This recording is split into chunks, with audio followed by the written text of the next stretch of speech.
welcome to my another edition.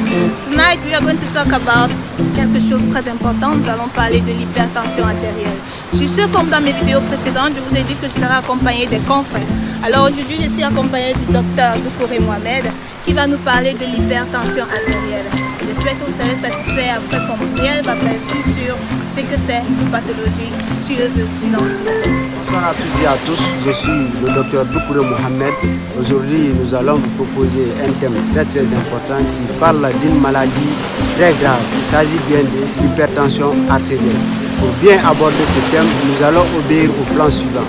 Premièrement, la définition. Deuxièmement, les signes cliniques dans lesquels sera inclus les différents stades. Troisièmement, les facteurs de risque. Quatrièmement, les conséquences. Et enfin, nous allons parler de la prévention de cette tueuse silencieuse. L'hypertension artérielle se définit par une élévation des chiffres tensionnels supérieurs à 140 sur 90 mm de mercure. Au plan des signes, il n'existe pas de signes cliniques spécifiques à cette pathologie. Mais cependant, la présence d'un certain nombre de signes chez les sujets et surtout chez les personnes âgées doit faire suspecter cette pathologie.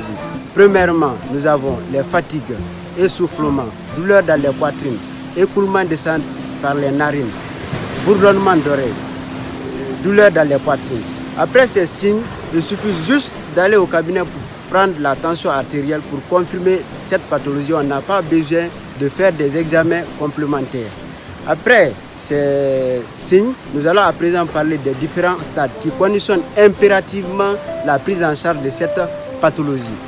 Nous avons le stade 1, encore appelé grade 1, c'est lorsque la tension artérielle est de 140 à 159 mm de mercure pour la systolique et de 90 à 99 mm de mercure pour la diastolique.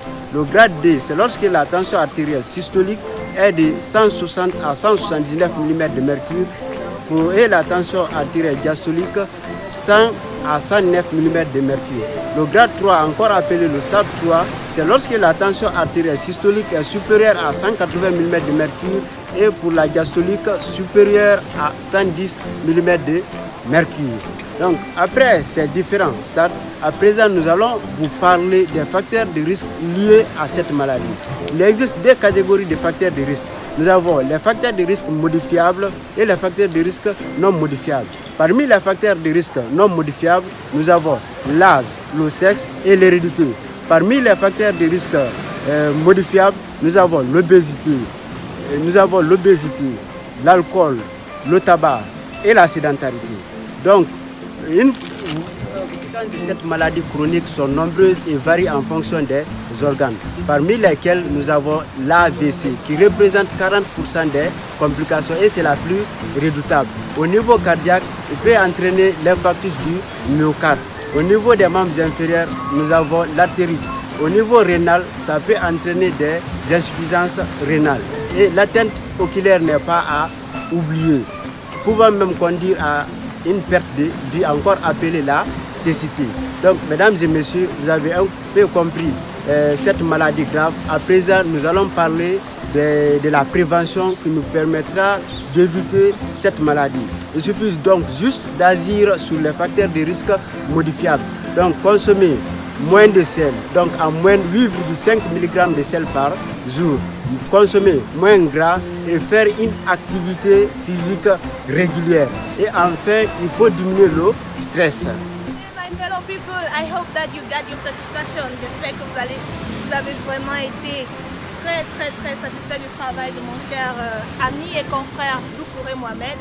Alors à la prochaine de cette vidéo, nous allons parler de la mensuration, l'automensuration de la tension artérielle. Sur ce, nous allons vous dire bye bye, mais nous allons vous demander de partager, aimer et surtout de commenter. Alors merci beaucoup mon cher confrère, on vous dit bye bye. Merci.